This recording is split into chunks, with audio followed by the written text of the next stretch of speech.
Hello everybody, this is Harshita Suresh and this is my second module, part 2 of active and passive voice. About myself before we begin.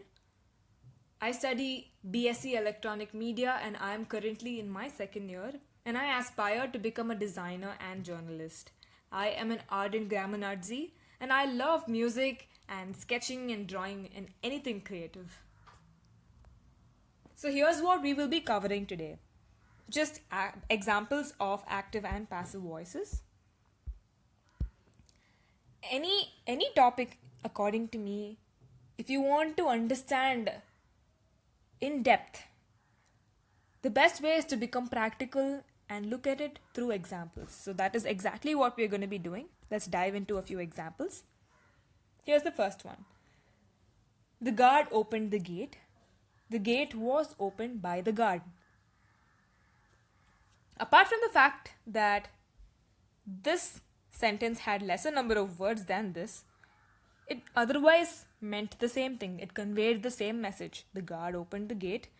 The gate was opened by the guard. So the first step we do is to find out the subject, verb and object of the sentence. And then we will be able to figure out if it is an active voice or passive voice. So in the first sentence, the guard opened the gate. Who opened the gate? The guard, making guard our subject. The guard opened what? The gate, making gate our object. And opened here is our verb. Simple? Yes. In our second sentence, the gate was opened by the guard. The gate was opened by the guard. By whom? The guard, making guard the object. And the gate is the subject here. Was opened is your verb, with opened your main verb. And there is another extra fitting, was, which is your auxiliary verb. And as we figured out in our last module, what is auxiliary verb? Auxiliary verb is an attachment to the main verb that you find in a passive voice.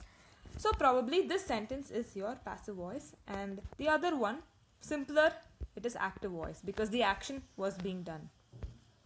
So let's see if we were right. Yes. In our first sentence, the guard is a subject, gate object, and open the verb. Very good. In the second sentence, the gate is a subject, the guard is the object, was opened the verb, opened your main verb, and was your auxiliary verb. Perfect. Here we would find out the guard, which was the subject in the first sentence, has become the object in the second sentence.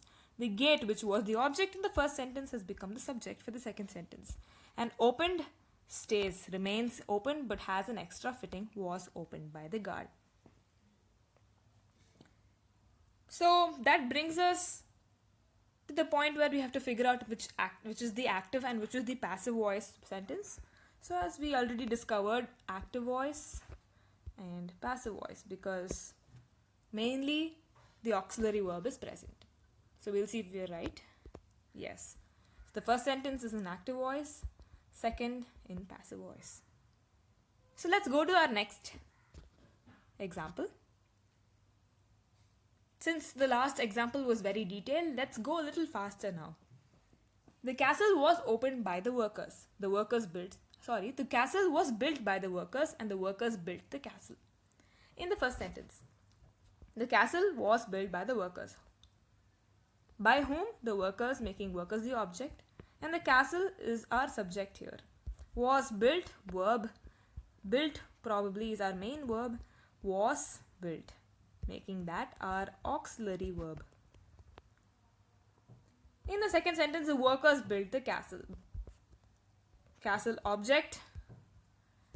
Who built the castle? The workers, making that the subject. Built being your verb. So built goes up right there, but there's an extra fitting, was. Probably this is your passive voice. This sentence is your active voice. So let's see if we're right.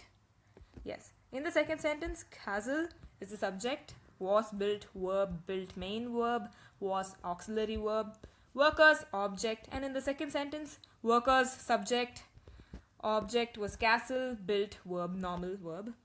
So workers, which is the subject in the second sentence, has become the object in the first sentence. Subjects was castle in the first sentence, castle became object.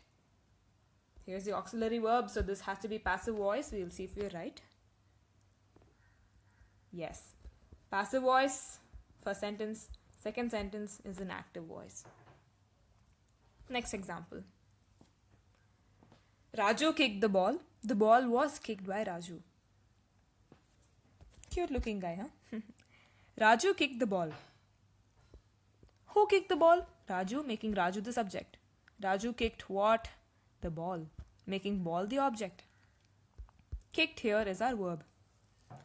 The ball was kicked by Raju, second sentence.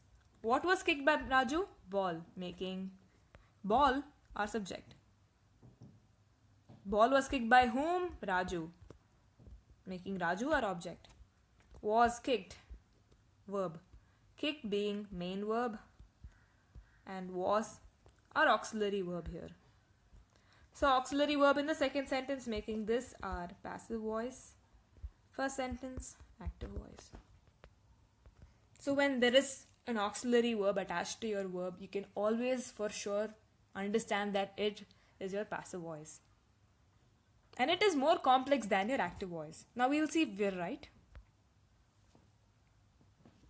So in the first sentence, Raju, subject, ball, object, kicked was our verb. In the second sentence, the ball was a subject, Raju, object, was kicked, main verb.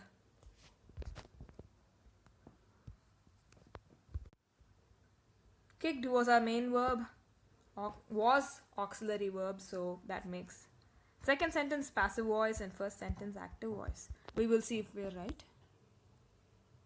Yes, the first sentence is active voice and the second sentence is in passive voice. Next example. The dog licked a bone. A bone was licked by the dog.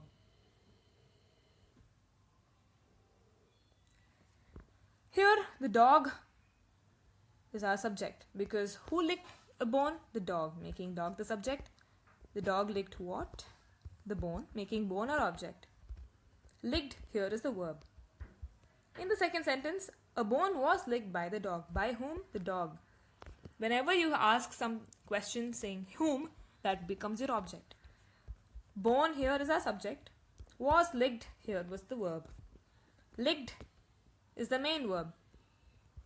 And was the auxiliary verb.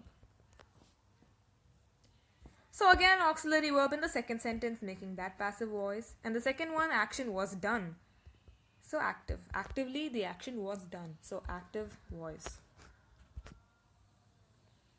Yes, in the first sentence, dog was the subject, bone the object, licked the verb. And in the second sentence, bone subject, dog was the object, was licked was the verb, and licked was the main verb, was auxiliary verb. Just as we had discussed. Again, dog, which was a subject in the first verb, became the dog was a subject in the first sentence, became the object in the second sentence. Bone, which was the object in the first sentence, became the subject in the second sentence. Licked came down but had another extra addition, that is was licked by. So active voice, passive voice. Let's see if we're right. Perfect. Active voice, the first sentence, second sentence is in passive voice. Next example, and this is our last example for the day. The Starks hosted the party. The party was hosted by the Starks. Here in the first sentence, who hosted the party? The Starks, making Starks the subject. And the Starks, what did they host? The party. So making that the object. Hosted here is the verb. There is no auxiliary verb, so probably this is our active voice. The party was hosted by the Starks. What was hosted by the Starks? The party, making that a subject. By whom? Whom question comes, so Starks, object. Was hosted was the verb. Hosted here probably is your main verb. Was the auxiliary verb. So the action was done actively, making that the active voice because the Starks hosted the party. No complication in that sentence, that makes the active voice. Second sentence, there is an auxiliary verb, huge giveaway, so that gives your passive voice sentence. Let's see if you're right. Yes, in the first sentence, Starks are the subject, party object, hosted verb. In the second sentence, party was the subject, Starks were the object, was hosted, hosted main verb, was auxiliary. So we are saying this is passive voice, the upper one was active voice. Let's see. Yes, first sentence is in active voice and the second sentence is in passive voice. We've done well, folks. That is all for the day. And this is Harshita Suresh signing off. Please rate, review, recommend, and share. Thank you.